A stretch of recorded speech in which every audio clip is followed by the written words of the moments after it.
Lakers Nation, what is going on? So it's Mr. 81 here back with a new video this morning on my channel. And well guys, we're going to be taking a look at this article for the first time. As you guys see on my screen, it's called timesofIndia.com. So I'm not going to waste too much time and let's get straight into it. So it says NBA buyout rumors. The Los Angeles Lakers could bag $6 million Detroit Pistons guard to supercharge Luka Doncic and the likes of LeBron James. Title chase.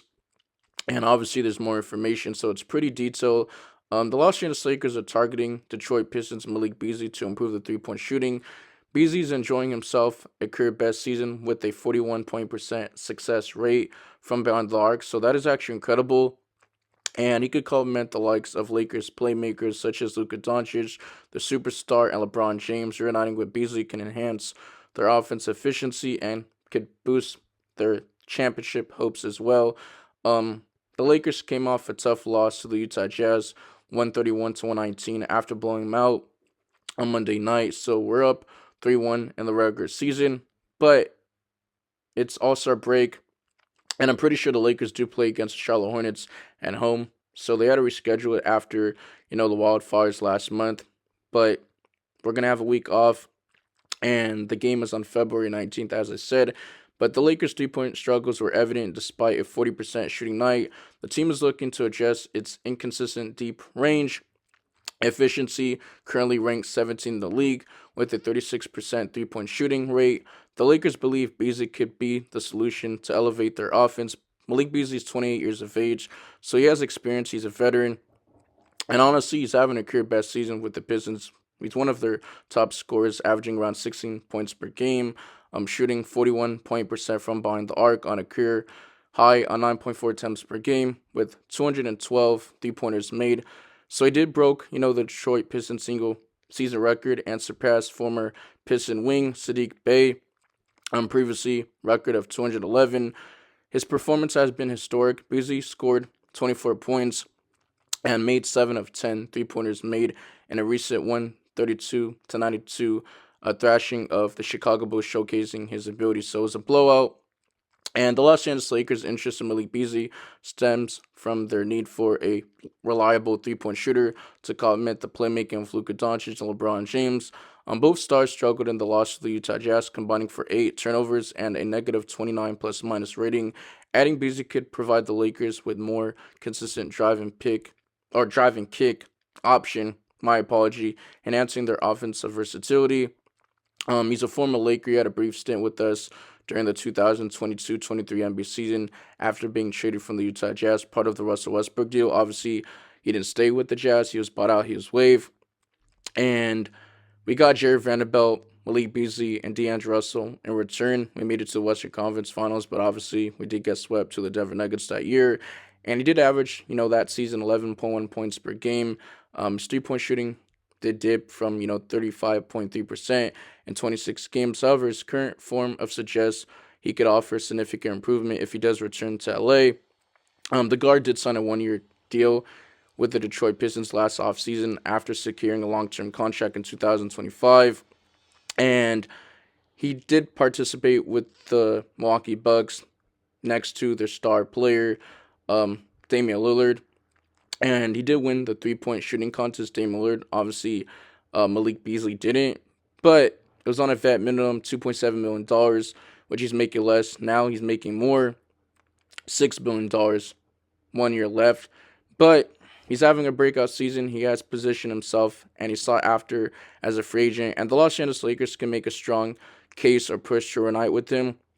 As one of analysts noted, Beasley's ability to stretch the floor would be invaluable for a team to elite passers like Luka Doncic and LeBron James.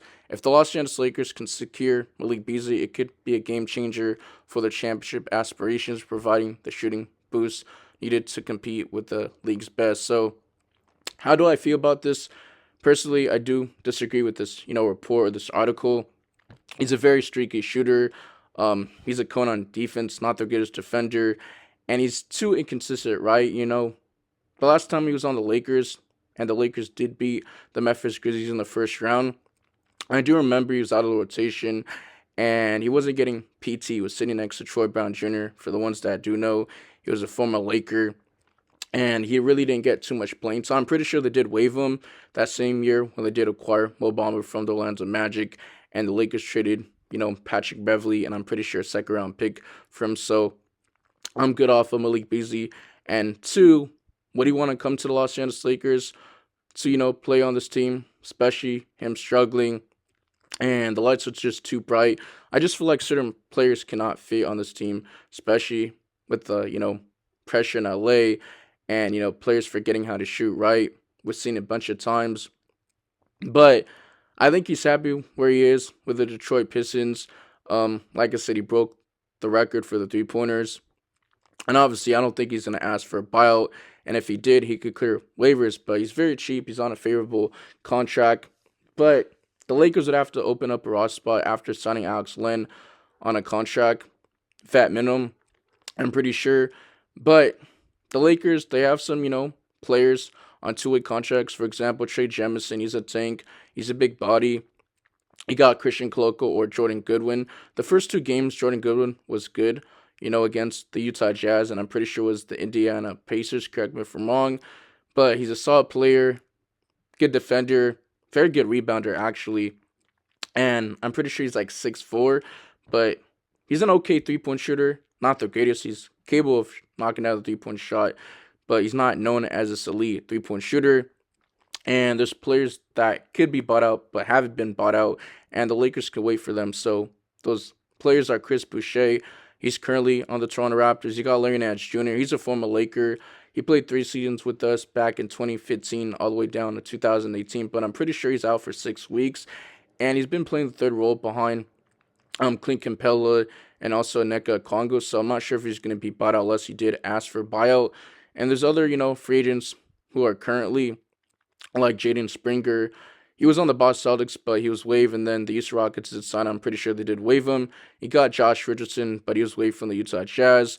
And then you got Bones Highland, who was part of the Bogdan Bogdanovic trade from the Atlanta Hawks, and Terrence Mann to the Atlanta Hawks, right? So he's waived. So there's plenty of options, but after signing Alex Len with the Los Angeles Lakers, they're prorated the veteran minimum contract, which does leave the Lakers with enough room under the second apron hard cap for another prorated veteran minimum signing. So Malik Beasley is not a veteran minimum. I'm pretty sure they could sign him because you have to sign players that are making around $12 million or less. It can't be anything more. But with this move, I'm not really sure how it works. I really don't have the most knowledge when it comes to, the CBA, the cap space, and that whole situation, the aprons and stuff like that. But can someone let me know in the comment section if I'm right or wrong?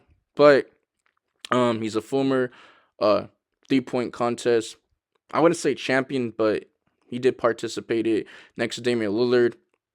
And he's averaging damn near 16 points per game for the Detroit Pistons. Like I said, he's been one of their better players. And the Lakers are going to have to wait someone. Might either have to be Cam Reddish. We'll see. But those are my thoughts on the whole situation. They can either convert one of their two-way contracts into a full contract, because I'm pretty sure two-way players can't play in the playoffs unless you convert them into a full contract. And it's only at least, 52 games in the regular season. So they're going to have to make some room to either, waive someone or add someone through free agency. So those are my thoughts on the whole situation. Let me know in the comment section, how do you guys feel about this report? Do you guys think it's legit? Do you think it's false?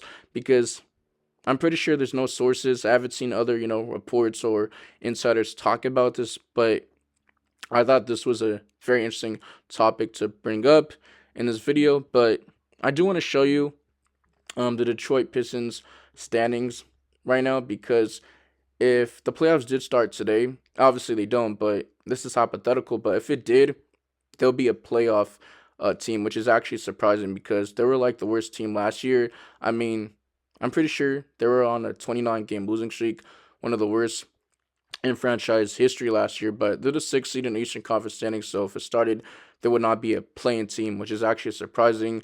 They're currently on a 4-game winning streak after beating the Chicago Bulls on the road, and the record is 29-26, so they're currently 3 games over 500.